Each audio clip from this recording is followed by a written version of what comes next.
The bat, he's been waiting patiently while I've been ranting in the studio. It's Reform UK party leader and my fellow talkTV host, of course, Richard Tice. Welcome, Richard. Good morning, Kevin. Well, not much to worry about then, is it? I mean, all's going fine and dandy according to your list. Goodness me. It's extraordinary. Everything is going wrong. Do you get the impression the country, the public services, the institutions that run and govern us are basically not fit for purpose? Yeah, I said the BBC wasn't, but I think they're all not fit for purpose, particularly the Home Office. We'll come on to that in just a little while, but we better mention the battle between the two wannabe Prime Ministers first. Rishi Sunak, slick Rishi, and straight down the middle, true blue Liz.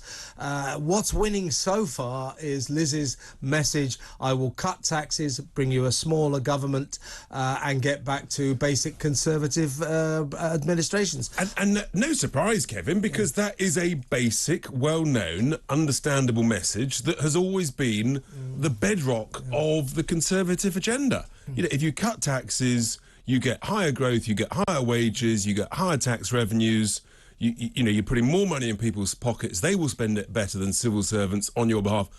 And it's not surprising to me that she is well ahead. I mean, she's streets ahead of Sunak, who doggedly, stubbornly, resolutely is sticking to his tax-raising, low-growth, blocking agenda. I mean, I find it utterly extraordinary. The man is not... He's not a Conservative. And he thinks his children are more important than millions of people facing poverty because of the green levies.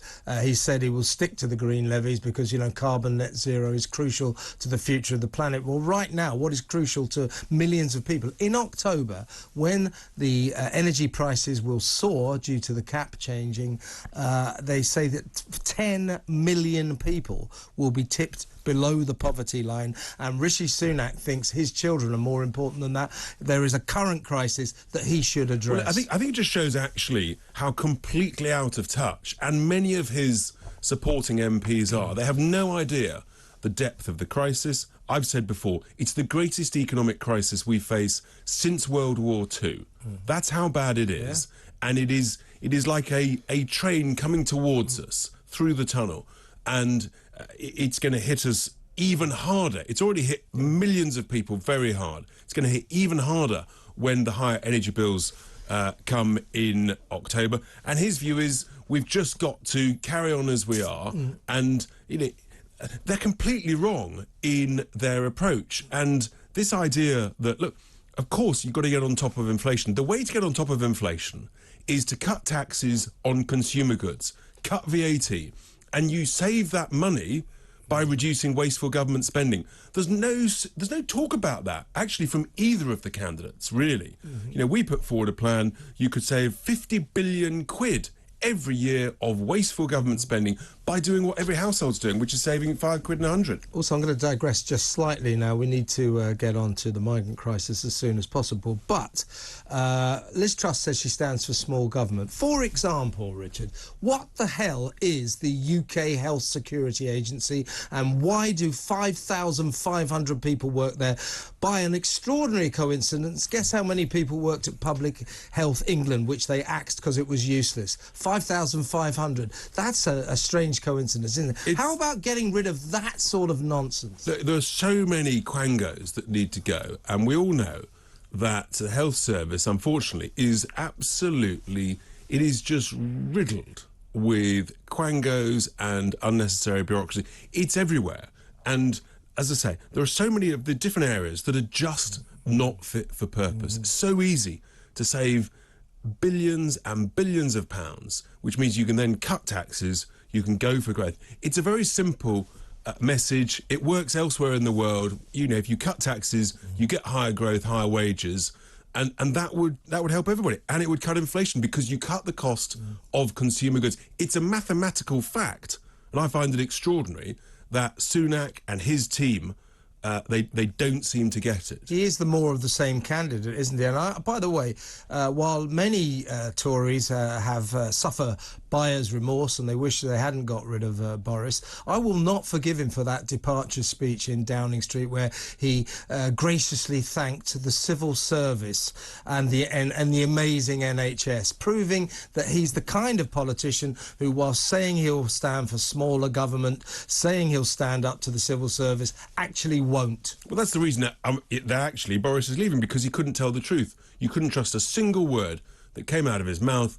You didn't know whether he was telling the truth, a half-truth, or a complete fabrication. And people have just had enough up and down the country. And eventually, his MPs had enough. You know, they bang on about the fact that you've got a record number of people on payroll. Well, there's a reason for that. There's 300,000 more people on civil service payroll than pre-COVID.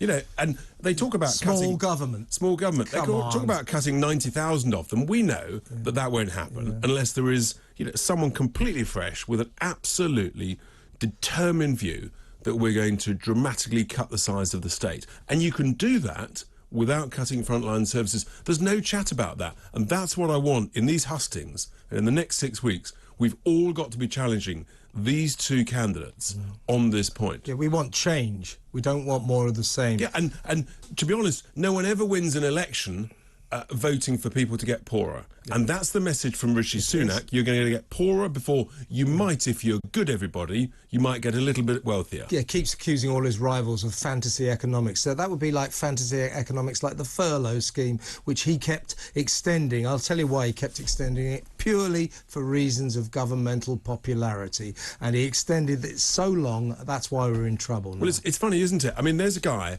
that had a green card so that he had the option to go to the US. Yeah, he's all right, Jack. But actually, they operate the very economics that he calls fantasy. Whereas actually what they do is they have a much lower tax take. I mean, the total tax take in the States is about 26, 27%. Ours is heading towards 36%. And guess what? Surprise, surprise, in the US, you consistently have much higher growth rates than here in the UK. It's the same in Australia. It's the same in places like Singapore. The evidence around the world, you cut taxes, you get higher growth. That's real economics, Rishi Sunak, and you are clueless. And Liz Truss is preaching just what you say, Richard, and it's going down a treat with the Tory members. And unless Rishi raises his game, I think he's doomed already. But we were just saying off air that I wish Richard could stay for a couple of hours because there's so much to talk about. But we really, Richard, need to get into this extraordinary report by the Chief Inspector of Borders and Immigration, David Neal, revealing that amongst all of our other migrant crisis problems, it turns out we're not properly fingerprinting them, we're not biometrically analysing them, we're just letting them into the country, we put them into hotels, and guess what? Many of them just check out and disappear. And also, guess what? It turns out many of them are bringing guns and knives. What on earth is going on? It really is extraordinary indeed. And many of them, when they put their surname onto the form, they just put some sort of some annotation or a couple of numbers or an exclamation mark. They don't even put a name, and yet they get away with that. And here's the thing, that David Neal, the Chief Inspector, he submitted this report on the 24th of February. 24th of February? February. And what are we in now, late It's July? now the 22nd of July. God. And supposedly, the Home Office is meant to publish reports within 8 weeks of it being delivered to the Home Office. He was so upset, so frustrated, that he issued a press release 3 days ago on the 19th of July, asking why it hadn't yet been published. Surprise, surprise, Parliament was about to go into recess. And the only reason that it's been published was because of that press release that he put out. So here we are, and it's some 4.5, 5 months later that this report is being published because of his absolute insistence. It turns out, furthermore, that of the 12 reports he's given to the Home Office, only 2 of them have been published within the 8-week period. So basically, the Home Office, again, not fit for purpose, has deliberately withheld bad news because basically it highlighted the utter incompetence of them and the border force. And it is deeply shocking. And what all you know, Kevin, is that those numbers you've just read out about the numbers that have absconded, the true number will be far, far higher. A bit of breaking news, not really relevant to our current discussion, but worth telling the viewers about. Prince Harry has won a bid to bring a High Court challenge against the Home Office over his UK security arrangements. That's his contention, that he deserves police protection when he comes over. So do his family. Previously, he hadn't been allowed to go to court on it. Now he will. So that court battle is coming up. I mean, Priti Patel, can she survive this? This is just not acceptable, is it? It'll be really interesting, actually, whether or not the winning candidate keeps her in post on the basis that I'm not really sure, given how unfit for purpose the Home Office is. I mean, it really is an utter basket case. Whether or not anybody's prepared to take up the challenge, or whether, to be honest, it's such a sort of a poison pill that actually the new candidate says we might as well let Priti continue to take the brickbats that she's been taking. Sure, a whipping girl, yeah. Well, and look, I've said before, I actually think it's so bad that you've basically got to break it down and create a whole new department, hiring new people who are going to deal with the whole immigration and border force issue. Because, unfortunately, however much she might want to sort it out, there are too many vested interests, too many lefties amongst the civil service who are deliberately putting roadblocks and hurdles and barriers in her way. And as we speak, make no mistake, hundreds of them are still coming across because the weather's good. This is their moment of opportunity. So they're coming across as we speak. The problem continues apace, and guess what? We're not even bothering to check them in properly. Some of them carrying guns and knives and disappearing fast, despite our £3 million a year hotel bill for them. It's an absolute mega mess. And talking of the Home Office and mega messes, record crime figures, sex offences and violent offences soaring, fraud surging. The police force appears to be letting this nation down, doesn't it?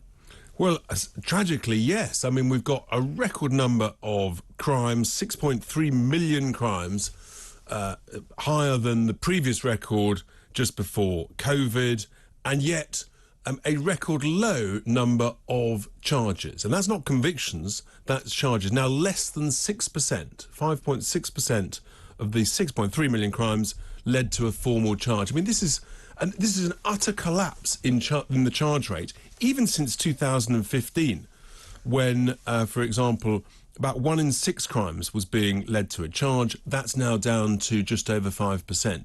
So you really do wonder what on earth is going on at the police force, at the Crown Prosecution Service, and some of the most serious crimes. The soaring rate of rapes have, since 2010, for example, rapes have gone from about under 5,000 a year, a horrific number in itself, to just under 20,000 a year. Sexual offences, they've gone up by 4 times in 12 years under a Conservative government. Yes, the Inspector of Constabulary also, in view of this report, calling for the police to stop their alleged obsession. I say alleged advisedly. They do have an obsession with investigating Twitter spats to see if they're hate crimes. And basically the cops are being told, please, will you stop this and start investigating real crimes? But the police are being told this on a regular basis, have been for years. They seem to almost determinedly ignore these instructions. It's a complete failure of leadership at so many levels, and therefore, again, tragically, we've got 6 police forces around the country, including the 2 largest, which are in special measures, and where we've got a new leader coming into the Met, not before time, and we all wish him well. There's new leadership at Greenwich Manchester Police. I'm not sure that's really making much difference. It requires root and branch reform of the management and the leadership, so that actually the frontline officers are given proper support, proper direction, and proper focus on what matters to you know, to communities, the public, all over the country. If I get my car nicked, investigate it. If my house is burgled, investigate it. If I get beaten up in the street, investigate it. It's not rocket science. Now, just got a couple of minutes left, Richard. We have to talk about that other great British institution that apparently is not fit for purpose, the BBC. Its lowest moment yesterday, a grovelling apology from the Director General, Tim Davie, after the corporation was forced to pay Tiggy Legburke, former royal nanny, £200,000 in damages for Martin Bashir's shenanigans and lies. I mean, how much worse can this organisation get? Every time we say that and ask that question, Kevin, regrettably, it actually ends up getting worse. And for me, I think the fact that it turns out that that basically Martin Bashir organised the production of a fake abortion receipt for Tiggy Legburke. I mean, you couldn't get any lower, any more serious. You imagine the impact that had on Princess Diana and also on Tiggy Legburke herself. I mean, utterly horrific. Women, I should say. Poor women. The fact that anybody could even think that was in any way anything close to being appropriate or reasonable journalism is mind-boggling. Yeah, I know. I'm not sure how much longer we're supposed to put up with this. It certainly does not seem to me that the state broadcaster right now warrants £159.50 a year. Richard, fantastic to talk to you.